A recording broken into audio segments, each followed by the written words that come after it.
What's up, Nintendo fans? Your boy HMK here once again, and what is this a video about?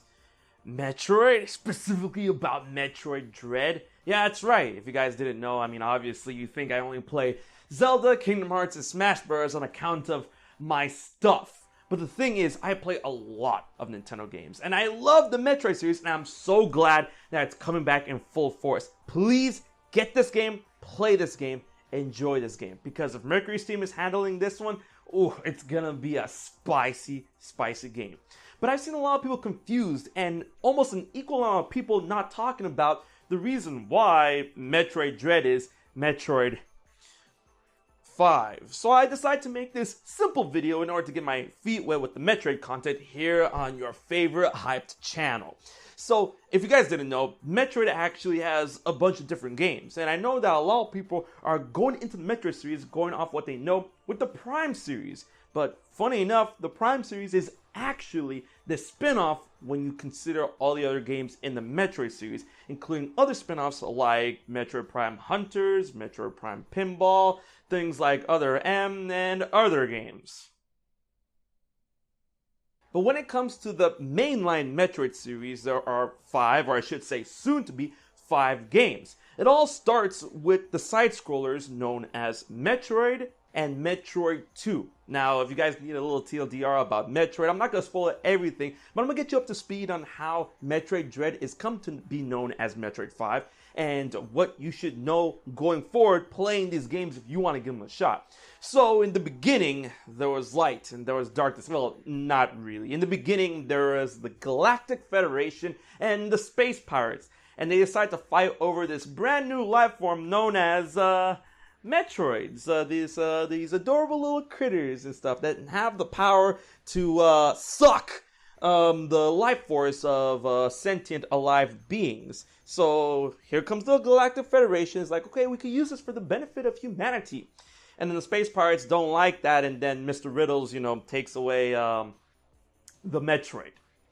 But being the Galactic Federation, you would think they're gonna go after your boy Riddles and the Space Pirates on their planet Zebes, which is the location of the first game. But they're basically a space version of Winnie Head Generals.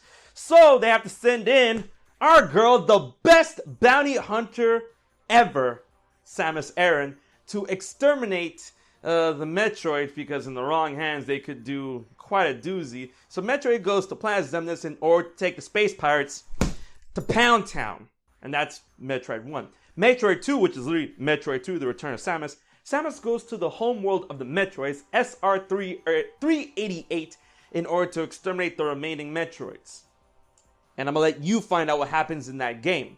Play the 3DS version. It got remade. Also, the first game got remade into Zero Mission. You should definitely play that one. And then after Metroid 1 and 2, they stopped numbering the games.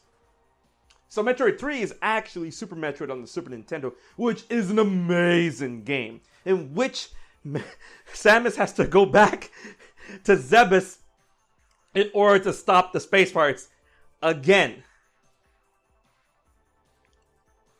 Amazing. And then after Super Metroid, the next game, which is actually Metroid 4, of course we have other games like the Prime series and Other M in between all these other games. Metroid 4 is actually Metroid Fusion, in which Samus has to go back again to SR388 in order to make sure that all the Metroids are goneth. And then some virus happens known as X. I'm gonna let you find out what happens in that game. Anyways, the game series goes on this really long hiatus, and finally we have Metroid 5, which is Metroid Dread, in which the events of what happens in Metroid Fusion aren't really done, even though 19 years have passed, not in the game series, like in real life, like literally 19 years has passed since Metroid Fusion. But hey, Metroid Dread is back, and it's Metroid 5, and that's why it's Metroid 5. And it's funny because Metroid Dread was actually a game being developed for the DS, not the 3DS, but the DS. And then things happened, and they couldn't put it together, and it starts falling apart. And it got canceled. And then revived. And man, what a power move Nintendo has done to make Metroid 5 a reality. Metroid Dread coming back to Nintendo gamers and gamers all around the world on the Nintendo Switch this year. So please pick it up. Please play it. I've played Samus Returns. That remake is amazing because Metroid 2 is kind of hanky-panky, but the remake is amazing. So I have full confidence in Metroid Dread.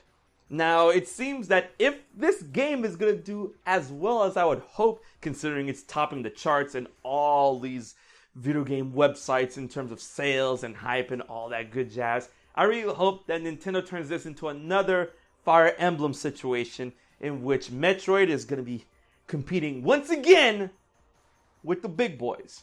Now, if only there was another game series that Nintendo could, revive and bring back into the spotlight. This another space franchise that Nintendo could really bring back, that could really bring all these fans back together in a new way, in a new form, in an actual sequel that's not the remake of a game they've done 5 times already. If only there was another game that Nintendo could revive.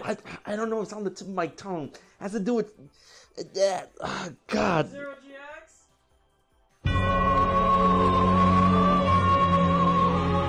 I hope you guys enjoyed that video on the reason why Metroid Dread is Metroid 5, and I hope you guys pick it up, and I hope you guys enjoy Metroid or more Nintendo content on my channel. If you do, hit up with a like, share, and of course, subscribe to HMK for more, possibly more, Metroid content and overall Nintendo content.